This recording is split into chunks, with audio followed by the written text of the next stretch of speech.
Welcome back once again. आज हम अपने इस वीडियो में करेंगे class 6th English the English Channel book का chapter 8 art with a purpose. So this story is about conserving endangered animal. इसके question answers का लिंक आपको डिस्क्रिप्शन में मिल जाएगा। तो चलिए स्टार्ट करते हैं। The declining population of various animals is a worldwide cause for concern. विभिन्न जानवरों की घटती हुई आबादी, जो दिन ब दिन जानवर कम हो रहे हैं, दुनिया भर में एक चिंता का विषय बना हुआ है। Several organisation have come together to solve this problem but animal population keeps reducing. बहुत सारे संगठन जो हैं इस समस्या को हल करने के लिए एक साथ आए हैं, लेकिन जानवरों की आबादी तो कम ही होती जा रही है। Let us read this text and find out how the author contribute to the solution of this global problem in her own creative way। तो आइए इस पाठ को पढ़ें और जानें कि लेखिका अपने रचनात्मक तरीके से इस गंभीर वैश्विक समस्या को समाधान में किस प्रकार से योगदान करती हैं।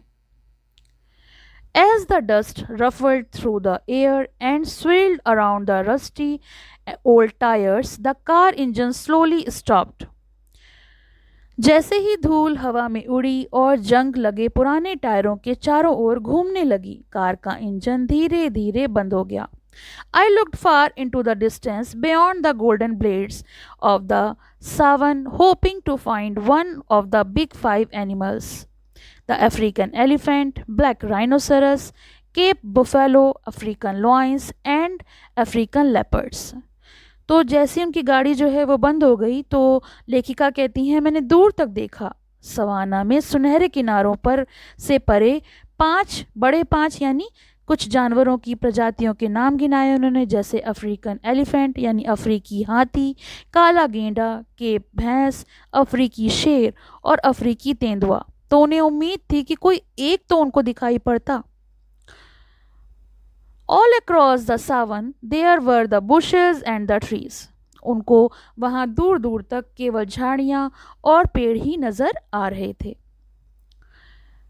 And then there suddenly emerged 8 large black rhino। लेकिन अचानक वहां पर 8 बड़े बड़े काले गेंडे यानी ब्लैक राइनो जो थे वो दिखाई पड़े। It was almost 7 years ago when I last saw a crash of rhino grazing and minding their own business। और वो बताती हैं कि लगभग 7 साल पहले की बात है जब मैंने आखिरी बार गेंडों को चरते और अपना काम करते हुए देखा था। Over the past few years, the rhino population has considerably decreased in Kenya। पिछले कुछ वर्षों में केनिया में गेंडों की आबादी में काफ़ी कमी आई है, जो चिंताजनक है, जिसके बारे में विचार करना ज़रूरी है। Today there are only 540 of them. आज उनमें से केवल 540 ही बचे हैं। The number is rapidly falling due to the poaching for the rhino horn. और ये नंबर क्यों कम हो रहे हैं? बहुत तेज़ी से घट रहे हैं क्योंकि जो राइनो का हॉर्न होता है, जो गेंडों का सींग होता है, उसका अवैध शिकार, पोचिंग का मतलब होता है इनलीगल हंटिंग, के कारण इसकी संख्या तेज़ी से गिर रही है। एज आई डिस्टिंक्टली रिमेंबर, जैसा कि मुझे स्पष्ट रूप से याद है, when I was 11 years old in grade 6, my school had shown a brutal video of how rhino and elephants were poached। वो कहती हैं, मुझे साफ साफ याद है जब मैं 11 साल की थी, छठी कक्षा में, तो मेरे स्कूल में एक ऐसा निर्मम वीडियो दिखाया गया था जिसमें राइनो और एलिफेंट्स जो हैं वो पोच्ड हो रहे थे, यानी अवैध शिकार उनका किया जा रहा था। Minute after the video I was speechless and slowly felt water streaming down my eyes. वो बताती हैं कि कुछ ही मिनट में, जब वो वीडियो उन्होंने देखा उसके कुछ ही मिनट बाद वो बिल्कुल स्पीचलेस, अवाक रह गईं। उनके मुंह से कोई शब्द नहीं निकल रहा था और आंसू उनकी आंखों से धीरे धीरे गिर रहे थे, क्योंकि उन्होंने जो वीडियो देखा था वो इतना दर्द से भरा हुआ था कि वो अपने आंसुओं को रोक नहीं सकीं। I was shocked by the selfishness and cruelty of people. और वो कहती हैं कि मैं शॉक्ड रह गई कि किस प्रकार से जो लोग हैं वो निर्दयी हैं, और उनकी जो क्रूरता है, जो स्वार्थ है, उसके आगे वो कोई शब्द नहीं कह पाईं, बिल्कुल हक्की बक्की स्तब्ध रह गईं। I could not bear the idea of baby elephants and rhinos being brutally killed. और वो कहती हैं कि किस प्रकार से हाथियों और गेंडों के बच्चों को भी बेरहमी से मारे जा रहा था। मतलब वो इस विचार को सहन ही नहीं कर पा रही थी कि केवल बड़ों को ही नहीं, बच्चों को भी पोस्ट किया जाता है और सिर्फ अपने फ़ायदे के लिए। I wanted to make a change big or small, और उन्होंने तय किया कि मैं एक बदलाव लाना चाहती हूँ, चाहे वो बड़ा हो या छोटा। I decided that I could use my art as a tool to advocate for the safety and conservation of these animals, और उन्होंने तय किया कि मैं अपनी कला का उपयोग कर इन जानवरों की सुरक्षा करूँगी, संरक्षण के लिए एक उपकरण के रूप में मैं चित्र बनाकर इसको किसी भी प्रकार से लोगों तक पहुंचाऊंगी, और इसके लिए एक कदम तो मैं अपनी तरफ से ज़रूर बढ़ाऊंगी। The following summer I drew a rhino portrait in charcoal and printed the sketch to make greeting card. जो गर्मी की छुट्टियां थीं, अगली गर्मियों में मैंने चारकोल में एक गेंडे का चित्र बनाया और ग्रीटिंग कार्ड बनाने के लिए स्केच को प्रिंट किया। कुछ कार्ड्स उन्होंने प्रिपेयर करे। I had bake sale at school to which I also took the cards. मेरे स्कूल में बेक सेल यानी जो एग्जीबिशन थी जिसमें मैं कार्ड को ले गई, और within a few minutes of the sale all the cards were gone.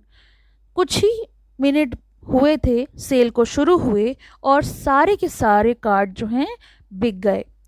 I ended up raising enough money to buy 2 pairs of binoculars and donated them to the rangers of FONAP, Friends of the Nairobi National Park.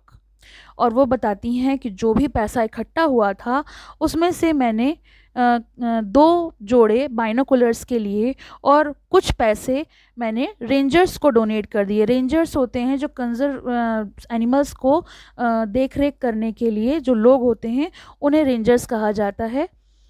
I am currently a member of organization and get frequent update about the national park and the endangered species of living there. और वो बताती हैं कि मैं वर्तमान में यानी अभी संगठन का सदस्य हूँ और राष्ट्रीय उद्यान में इसके बारे में मुझे लगातार अपडेट्स मिलती रहती हैं। In grade 8th our class was given a self learning study project.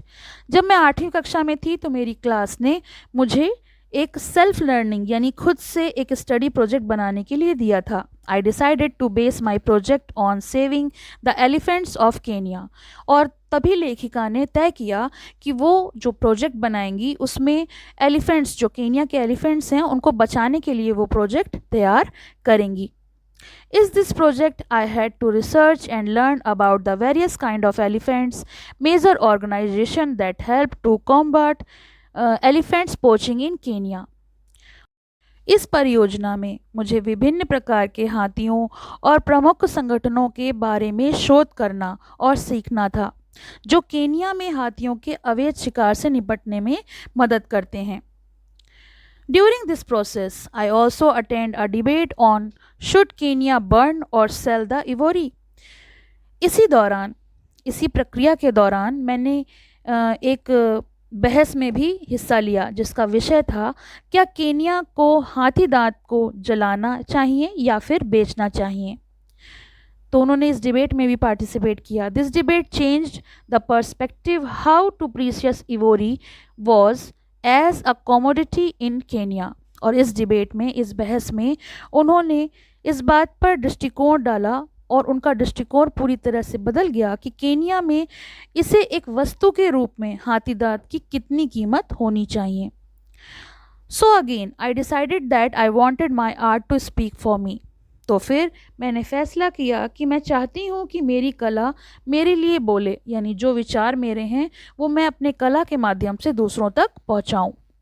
I drew a baby and the mother elephant and made printed copies to sell as greeting cards to show my love towards these endangered animal. मैंने एक बच्चे और माँ हाथी का चित्र बनाया और इन लुप्त प्राय जानवरों के प्रति अपने प्यार को दिखाने की कोशिश की अपने ग्रीटिंग कार्ड में अपनी कला के द्वारा, और फिर मैंने इसकी प्रिंटेड कॉपीज़ बनाई। Along with the cards, I also made handcrafted elephant shaped frames and painted each one in vibrant color. In greeting cards के साथ साथ उन्होंने कुछ हैंडक्राफ्टेड एलिफेंट शेप के फ्रेम्स भी बनाए और उन्हें भी बहुत ही मनमोहक रंगों में पेंट कर दिया. All the frames and cards were sold around my school to neighbors, family and friends. और जितने भी फ्रेम्स बनाए गए थे, कार्ड बनाए गए थे, वो मेरे स्कूल में, मेरे पड़ोसियों में, मेरे परिवार और मित्रों में बिक गए. And after the long process of putting this project together, I managed to raise about $400, approximately rupees 26,000. जितने भी फ्रेम और कार्ड उन्होंने स्कूल के आसपास और अपने पड़ोसियों दोस्तों को बेचे थे, इस प्रोजेक्ट को पूरा करने की लंबी प्रक्रिया के बाद उन्होंने लगभग $400, जो भारतीय करेंसी में 26,000 रुपये हैं, जुटाने में कामयाब हो गई. I donated the money to David Sheldrick Wildlife Trust and a non-profit organization based in Kenya. और उन्होंने ये जो पैसे इकट्ठे किए थे वो David Sheldrick wild life trust को दान कर दिए, which is also an orphanage where baby elephants are protected and taken care of. तो ऑर्फनेज यानी अनाथालय, तो यह अनाथालय किसके लिए था? बेबी एलिफेंट्स के लिए, जिनकी वहाँ पर सुरक्षा होती थी और देखरेख होती थी. I had the opportunity to meet Daphne Sheldrick the founder and her daughter. और इसी दौरान मुझे डेफिन शेल्ड्रिक और उनकी बेटी से मिलने का अवसर प्राप्त हुआ. We chatted about the danger elephants were in and the reducing elephant population in Kenya. और हमने हाथियों के खतरे और केन्या में हाथियों की घटती हुई आबादी के बारे में बातचीत की कि किस प्रकार से हाथियों पर खतरा मंडरा रहा है और केन्या में हाथियों की जो संख्या है, जो आबादी है, वो किस प्रकार घटती जा रही है. तो उन लोगों से इसी बारे में चर्चा हुई. During my time there, I adopted a baby elephant named Shiriomon from the orphanage. और इसी समय, इसी दौरान मैंने वहाँ रहते हुए एक अनाथालय से एक हाथी का बच्चा गोद लिया था.